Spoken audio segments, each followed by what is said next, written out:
Hello दोस्तों, इससे पहले वाला वीडियो में आपने देखा एलएफटी में कौन कौन से टेस्ट होते हैं और आज हम इसको रिपोर्ट को समझेंगे। तो सबसे पहले टोटल बिलिरुबिन आते हैं। टोटल बिलिरुबिन में 0.2 से लेके 1.3 mg पर डीएल होता है, जो कि पेशेंट का रिजल्ट आया है 0.32, यानी कि ये नॉर्मल है। डायरेक्ट बिलिरुबिन, जिसको हम कॉन्जुगेटेड बिलिरुबिन भी बोलते हैं, इसका नॉर्मल रेंज होता है लेस देन 0.4 mg पर डीएल और पेशेंट का रिजल्ट आया 0.04, यानी कि ये भी नॉर्मल है। इनडायरेक्ट बिलिरुबिन, जिसको अनकंजुगेटेड बिलिरुबिन भी बोलते हैं, इसका नॉर्मल रेंज होता है 0.0 से लेके 1.1 mg पर डीएल और पेशेंट का रेंज आया है 0.28, यानी कि ये भी नॉर्मल है। अब आता है SGOT, सीरम ग्लूटामिक ऑक्सलेट ट्रांसमिनेस, इसको हम AST भी बोलते हैं।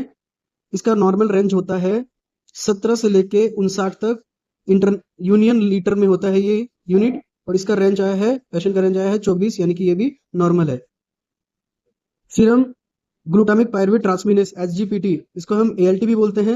इसका नॉर्मल रेंज होता है लेस देन 50 तक होता है, ठीक है, यूनियन लीटर, और इसका रेंज आया है, पेशेंट का रेंज 19, यानी कि 50 से नीचे ही आया है, इसका मतलब ये नॉर्मल है। और एल्कलाइन फॉस्फेट, इसका नॉर्मल रेंज होता है 38 से लेके 126 यूनियन पर लीटर, और इसका पेशेंट का रेंज कितना है 69, यानी कि 69, यानी कि 38 से 126 के बीच में, यानी कि इसका रेंज सही है, यानी कि ये नॉर्मल है। अब आता है टोटल प्रोटीन। टोटल प्रोटीन का नॉर्मल रेंज होता है 6.3 से लेके 8.2 ग्राम पर डेसीलीटर। इसका पेशेंट का रेंज आया है 7.1, यानी कि नॉर्मल है। अब आता है एल्बुमिन। एल्बुमिन 3.5 से 5.0 नॉर्मल रेंज होता है ग्राम पर डेसीलीटर।